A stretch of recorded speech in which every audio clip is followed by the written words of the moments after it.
पुढे देखील एक मोठी बातमी समोर येते ती म्हणजे वादग्रस्त प्रोबेशनर IAS अधिकारी पूजा खेडकर यांची ऑडी कार पुणे पोलिसांनी अखेर ताब्यात घेतली आहे। पूजा खेडकर हिच्या बंगल्यावरती पोलिसांनी ही कार जप्त केली।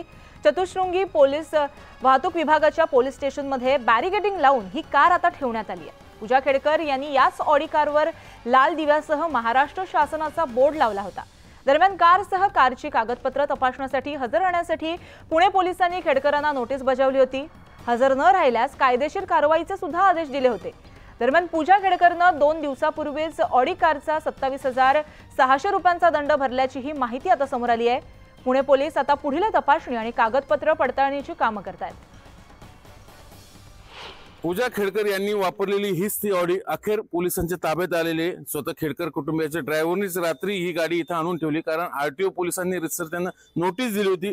जरी खेडकर कुटुंबियांनी या गाडीवरचा जो दंड होता चलनचा तो ऑनलाईन भरला असला 27,400, तरीही या गाडीची पाहणी RTO आणि ट्रॅफिक पोलिसांना करायची होती, कारण याच गाडीला इथं वरती अंबर देवा लावला गेला होता आणि जे पाठीमागून स्टिकर आहे महाराष्ट्र शासनाचं ते लावलं गेलं होतं। गाडीचा नंबर आहे MH12 AR 7000 ह्या गाडीचा नंबर आहे आणि याच गाडीवर आता पुणे पोलीस पुढची सगळी चौकशी करून कारवाई करतील आणि जे पूजा खेडकर यांनी प्रोबेशनरी पिरियड मध्ये पुण्यात जी गाडी वापरली ती हीच गाडी आहे। त्यामुळे आणखीन पुढे कारवाई काय करणार हा सगळ्यात महत्त्वाचा आहे, कारण मोटर व्हेहिकल ऍक्ट नुसार फार दंडात्मक कारवाई असते, ती ऑलरेडी झालेली, दंड भरून झालेला आहे। त्यामुळे इथून पुढे पुणे ट्रॅफिक पोलीस या गाडी संदर्भात नेमकं काय कारवाई करतात हेच पाहणं औत्सुक्याचं असणार आहे। चंद्रकांत फुंदे, न्यूज 18 लोकमत, पुणे। तर पुण्यातून IAS अधिकारी पूजा खेडकर संदर्भात पुन्हा एकदा एक मोठी अपडेट येते ती म्हणजे पूजा खेडकरच्या बाणेर रोडवरील घरी पोलीस दाखल झाले होते। पोलीस घराची पाहणी केल्यानंतर निघून गेल्याची माहिती आता समोर आली आहे। मात्र पोलीस IAS अधिकारी पूजा खेडकरच्या घरी का नेमके धडकले होते याचं कारण अद्याप अस्पष्ट आहे, गुलदस्त्यामध्ये आहे। शनिवारी पोलिसांनी बाणेर रोडवरील घराबाहेर नोटीस लावली होती आणि त्यानंतर चौकशीसाठी पोलीस पूजाच्या घरी दाखल झाले। कारण अद्याप अस्पष्ट आहे, गुलदस्त्यात आहे।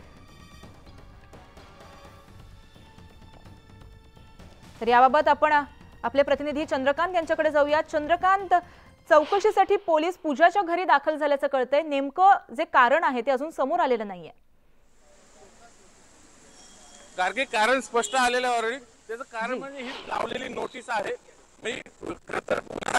पुणे पोलीस ठाण्यातल्या पिस्तूल प्रकरणी पण नोटीस लावली पुणे पोलीस आयुक्त अमितेश कुमार यांनी। बघा इथं पावसाने भिजून जाऊ नये, कारण काल पालिकेची एक नोटीस भिजून गेली, निघून गेली या समोरच्या फुटपाथवरच्या अतिक्रमण संदर्भात, म्हणून पुणे पोलीस आयुक्तांनी प्रोएक्टिव्हली या नोटीसला लॅमिनेट केलं आणि खाली लावली। बघा खाली अमितेश कुमारांची सही आहे। या नोटीसचा अर्थ हाच आहे, तुम्ही जे पिस्तूल वापरलं शेतकऱ्यांना धमकावण्यासाठी मुळशीमध्ये वर्षभरापूर्वी, त्या संबंधी फोर्ड पोलीस ठाण्यात तो व्हिडिओ व्हायरल झाल्यानंतर रितसर गुन्हा दाखल झालाय। त्यामुळे तुम्ही त्या लायसनधारी पिस्तुलाचा रितसर गुन्ह्यासाठी वापर केला असा आम्हाला संशय आहे, म्हणून तुम्ही 10 दिवसाच्या आमच्या नोटीसला उत्तर द्यावं, अन्यथा आम्ही या पिस्तुलाचा लायसन जे आहे रद्द करू, अशी एका अर्थाने नोटीस वजा समज पुणे पोलीस आयुक्त अमितेश कुमार यांनी थोडक्यात काय ज्या अगरवाल केसमध्ये झालं होतं तेच आता खेडकर कुटुंबियाविषयी आपल्याला होताना दिसतंय। खरं तर ह्या दोन्ही कुटुंबांनी सुरुवातीला पैशाच्या जोरावर, सत्तेच्या जोरावर सिस्टीम अक्षरशः आपल्याला पाहिजे तशा वाकवल्या, पण आता तीच सिस्टीम ह्या दोन्ही कुटुंबियाच्या मागे लागलेली आपण पाहिलं। अगरवाल केसमध्ये काय झालं बघितलं, सेम आता खेडकर कुटुंबियासोबत तसंच होताना दिसतंय। इथंच ती ऑडीगार्ड होती, हा तो बंगला आहे, म्हणजे त्यांनी बोगस सर्टिफिकेट घेतल्याचे त्यांच्यावर आक्षेप आहे। खरं तर नॉन क्रिमिनलचं आणि दुसरं अपंगत्वाचं तो सुरुवात सुरू झाली पुणे कलेक्टर ऑफिस पासून आणि आता शेवट पार तिकडे मुळशीचा व्हिडिओ आणि बंगल्यावर। त्यामुळे कुटुंब हे मीडियाचा ससेमिरा टाळण्यासाठी सध्या अज्ञातस्थळी जाऊन बसलेला आहे। ते समोर कधी येणार, आपली बाजू कधी मांडणार हा महत्त्वाचा मुद्दा आहे। तोपर्यंत पोलिसांनी एकामागून एक गुन्हे दाखल करायला सुरुवात केली, नोटिसा पाठवायला सुरुवात केली। ही समोरची जी पार्किंगच्या फुटपाथवरचं जे बांधकाम आहे हे तोडायला पालिकेने काल नोटीस लावली होती। 7 दिवसाचा अवधी आहे, जर नाही तोडलं तर पालिका येऊन तोडणार आहे। खरं तर हे नॅशनल सोसायटी खूप हाय प्रोफाईल सोसायटी आहे, त्यामुळे तिथे इलिगल बांधकाम असं